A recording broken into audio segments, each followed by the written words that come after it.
So happy to have Jared here today with MAU. Jared, why don't you tell the audience a little bit about yourself and your background and how you support manufacturing clients for MAU? Yeah. So I'm Jared Mogan, the Vice President of Talent Services with MAU, and I started with MAU in early 2011, was in staffing and recruiting, moved into the on-site world where we managed our workforce on-site for one of our large customers, and went into corporate role, and then went back into recruiting and management, and been sort of in that space ever since. It does remind me, as somebody that's also been with the organization for a long time, where we've been and where we're at now. It's been an interesting past decade or so, from managing applicant tracking systems, working with a ton of different types of customers, to now, as an organization, really focusing on the manufacturing and supply chain community, going through a pandemic, among other things. So tell me, from your vantage point, what's the current state of the workforce within manufacturing and supply chain? Yeah, I would say that things are stabilizing in terms of the workforce. Things are stabilizing a bit. I don't want to knock on some wood, but over the past really 5 years, it's just been dynamic. I would say is probably the best word to use for it. Where we saw challenges from manufacturing supply chain customers, ultimately impacting the global economy and therefore the workforce. We call it the great reshuffle that occurred, where either it was quiet quitting, it was the great resignation. We had people, we had people retiring, we had people moving from full-time workforce to part-time. We had people going to become homemakers, and so we're starting to see some of that settle down a little bit, and wages are sort of leveling out. Wage gains were another part of the great reshuffle. People were jumping from one job to the next to get higher wages, and a lot of that has softened a bit, and it's interesting. The things that we're talking about now are the same things that we were talking about 5 years ago before this great reshuffle. We're talking about the skills gap. We're talking about how do I attract and retain the right people, like the right talent, versus over the past 5 years it was I just need people. I need to get product out the door. I've got 25-week backlog, etc. So I think we're seeing some of that rebound, and it's interesting. I think we're all paying close attention to it, and still having those conversations with customers and manufacturers about how to retain and attract talent.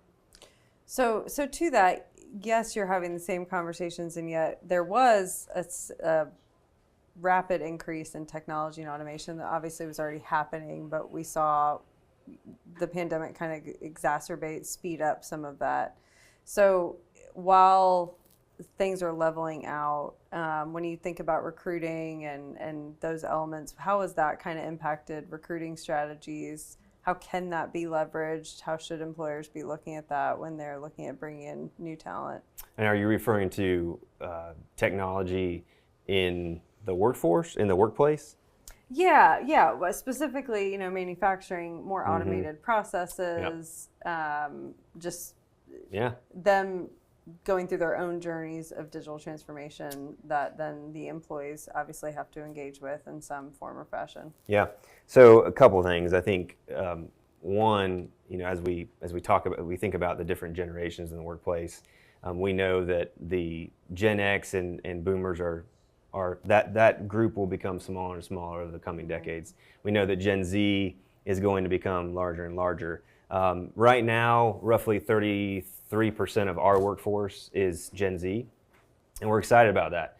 These individuals are very bright and very smart. Fast. It has, very fast. And they grew up with technology. And so as we think about the technology advancements and growth with our customers, a lot of people get frantic. Well, how's this going to reshape jobs or take away jobs? I think it's going to empower workers to do their jobs and work more efficiently, safely, productively, and ultimately profitably, which in turn grows to a greater workforce, a larger workforce. And so specifically as it pertains to Gen Z, we've seen a lot of, we did a recent survey, the Mindset of the Market survey, that suggested, or I'm sorry, that showed 53% of Gen Z workers are interested in manufacturing because they believe it to be high tech. And so that is playing out in not only the growth in our in that population in our workforce, but also our job seekers.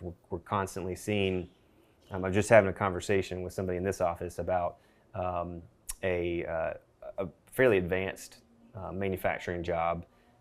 We hired somebody straight out of high school. They had a certificate, they had a program that they got to do through a trade school during high school. They graduated, and they're probably making $10 to $15 more than they would have without that certification. But it was for a very technical role. They have experience with that technology, and we were able to place them really quickly. And this actually was two different individuals within the last couple weeks. So if things are leveling out and recruiting is maybe a little bit easier, what would you say then is the biggest challenge, or what would employers need to continue to be conscious of and not lose sight of in their recruiting efforts? And, really initial attraction of talent, but also retention. Yeah, I think as we talk about often at MAU, it's so important that we're caring for the person, the individual, the culture. I think those things get overlooked time and time again, and it's understandable. We have manufacturers who are really good at what they do. Their customers pay them to build a tire, to build an automobile, to make a consumer product or a medical device. But at the end of the day, there has to be an emphasis on culture. There has to be an emphasis on the person, on the individual. And why do I say that? You specifically said you were speaking of attraction. That is contagious. And so if you can create that environment and create that culture, that will spread. The market will hear about it. The job seekers will hear about it, and you'll have people standing at your front door. And at the end of the day, that's where the rubber meets the road. You look at those individuals that are at your front door, and you say, okay, which of these individuals now fit this culture, fit this mold, are going to be contributors.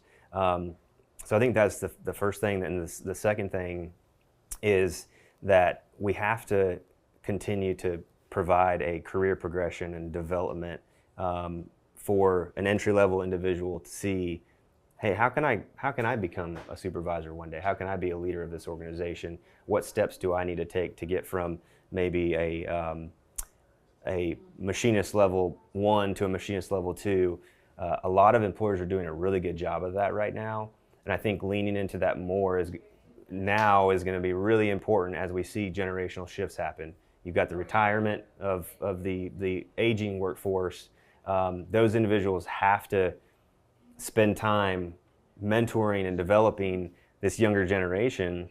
But there also has to be a path for this younger generation, a clear path for this younger generation. And so I think those are the two really important things: is culture, and then your development and training programs. Which also helps in challenging times when maybe we're seeing, again, some of the reason why it's leveling out is because maybe the economy's not as strong as we all would like it to be right now, but you still are going to want to retain talent in your organization, and maintaining that culture is going to be important. Yeah. So I know that a project, it is internal to MAU, that you've been very passionate about is this concept of a talent flywheel. And my understanding is that's really just about the customer experience you guys are driving, particularly for recruiting people from the time they see MAU's name or the customer that MAU works with, all the way through how they're onboarded and what their experience is as an employee. Tell me a little bit about that. Why are you so passionate about it, and what impact does that have? Yeah. Well, it's not perfect, and we're not done yet. I think it's a living and breathing process, the flywheel concept. and so maybe to back up, I was at a conference with a colleague of mine, and we heard about this concept, and it's been talked about and from leaders across other organizations. But this idea of a flywheel is that you build a focused approach on whatever you're talking about. In this case, we're talking about our talent. We're talking about candidates and job seekers, associates, and the idea is that it builds momentum. If you have a focus and an intentionality about it, it builds momentum, and it really over time helps you grow more rapidly and develop that focus more rapidly. And so when we think about the focus of our talent, we're talking about applicants, which then become candidates, which then become associates, and then hopefully they become alumni. They've been converted to an employer, a customer of ours. I'm passionate about it because at the end of the day, having this process established and defined for MAU is so critical for every stakeholder in the organization. We have individuals in operations who are engaged with talent, subsets of that talent. We have applicant, our recruitment marketing team is focused on applicants. Our talent services team, they're focused on the candidates, the candidate journey. Our manufacturing services and outsourcing team are focused on the associate and alumni portion of that. And so having all of this mapped out and well-defined for everybody to go and see how are we, or how am I as a contributor in this process supposed to engage this talent? How are we doing this from a systems standpoint? What does this experience look like for them? And then furthermore, it allows us to get better. If it's documented, you can then go and have continuous improvement initiatives around it. So really excited about it, and I think it's driving a lot of data points that are helping us improve our processes. And hopefully the experience of the associate at the end of the day. Absolutely, that's the goal. A lot of buzz around customer experience makes a lot of sense. Talk about customer experience and the talent flywheel, where kind of the maybe your customers are at and where the manufacturing workforce seems to be at currently. What do you kind of see happening in the future? What is the future for the manufacturing workforce, and what do you see having the biggest impact on it? Well, it's a loaded question. There's a lot of ways to answer that. But I think we talked about technology a moment ago, and I do think there will be continued technology advancements that ultimately I believe are going to help the workforce do their jobs more safely, efficiently, effectively. I think it's going to energize a lot of people. Some of the technology that we'll see, and so I do believe that that's only going to grow and hopefully proliferate throughout manufacturing and supply chain. And it's going to be at an interesting time because once again, if you think about the generations that are coming into the workforce, that's what they grew up with, and so we have those individuals coming into the workforce, and we have the individuals who may be exiting the workforce with that older knowledge, how things have traditionally been done. I think when we bring those two together, and I think great leaders should be creating space over the coming decade now and the coming decade to bring the Gen Z, to bring the younger generation and the older generations together. That's where the innovation happens. Because if you think about, you can't let go and completely ignore the way things have been done for the past 100 years. You also can't ignore where we're headed. So when you bring those together, I believe that's where innovation happens. It's a great diversity. It's another diversity topic, the age diversity. And bringing that together is really going to be critical, I think. And as we see manufacturing shift more towards technology advancements, automations and so forth, that is going to be a pivotal discussion in the four walls of any manufacturers. How are those two groups coming together, the younger and the older, bringing together processes to make things more efficient, and in some cases to set employers apart? So good segue to a question I know you're really excited to answer. So, we talk at MAU about this need to continue to evolve this workforce ecosystem and the different layers of your workforce within an organization. And so kind of to that, post-pandemic, we believe manufacturers are kind of on a climb. So what are 2 to 3 things that you would say every manufacturer should be considering or bringing along with them on this journey of figuring out how to manage their workforce more strategically? Yeah. I don't know if this is the answer you want.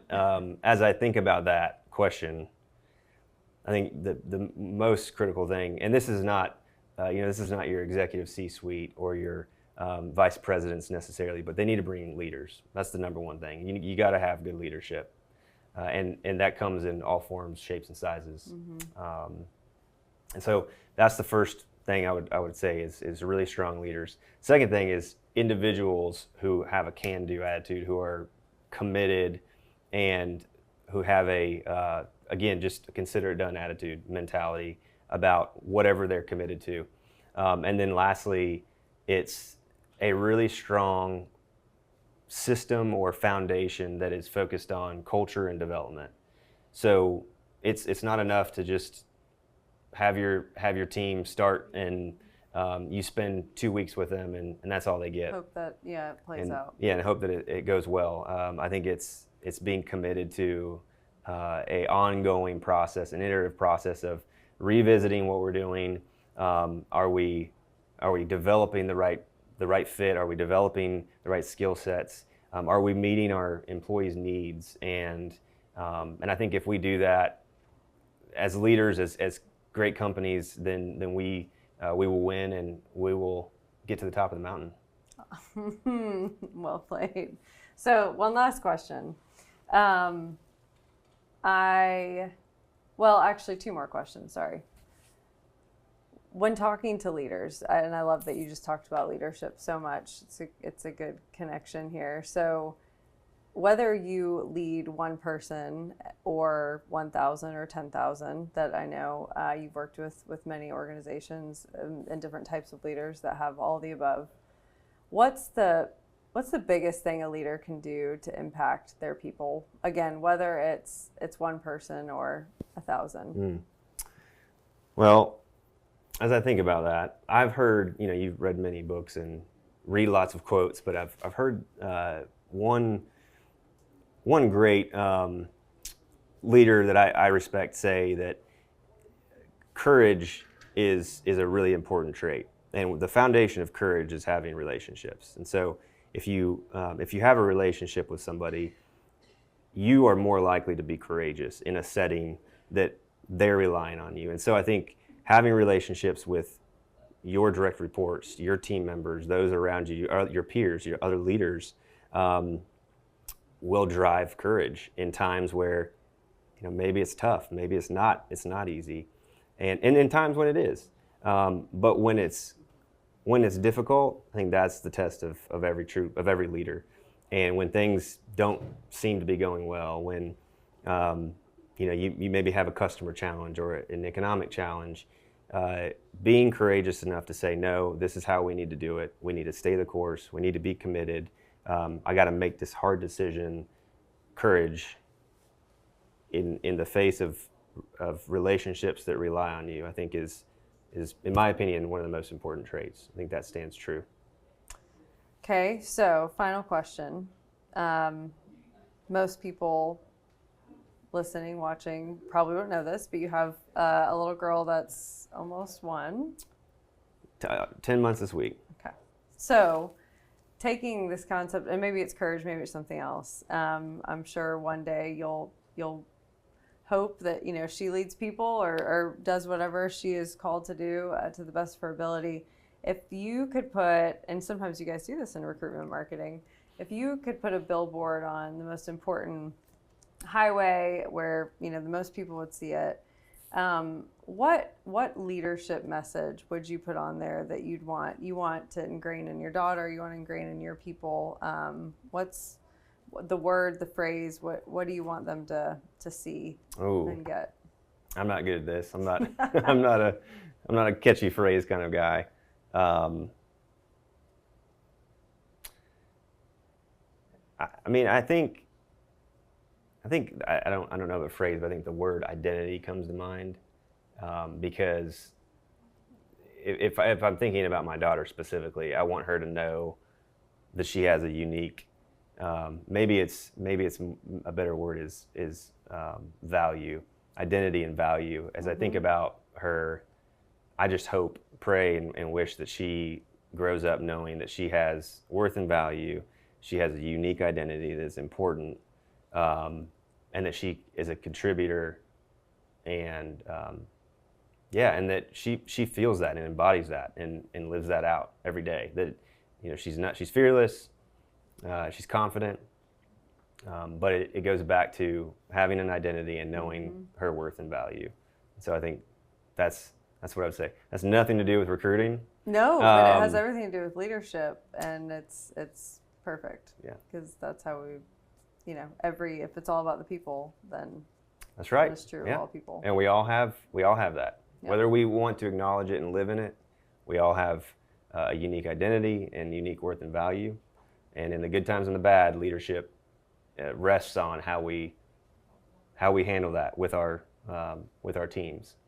And so I think good leaders acknowledge it and make sure that their teams see that and feel that. And poor leaders that's not important, and that's not spoken about enough. Love it.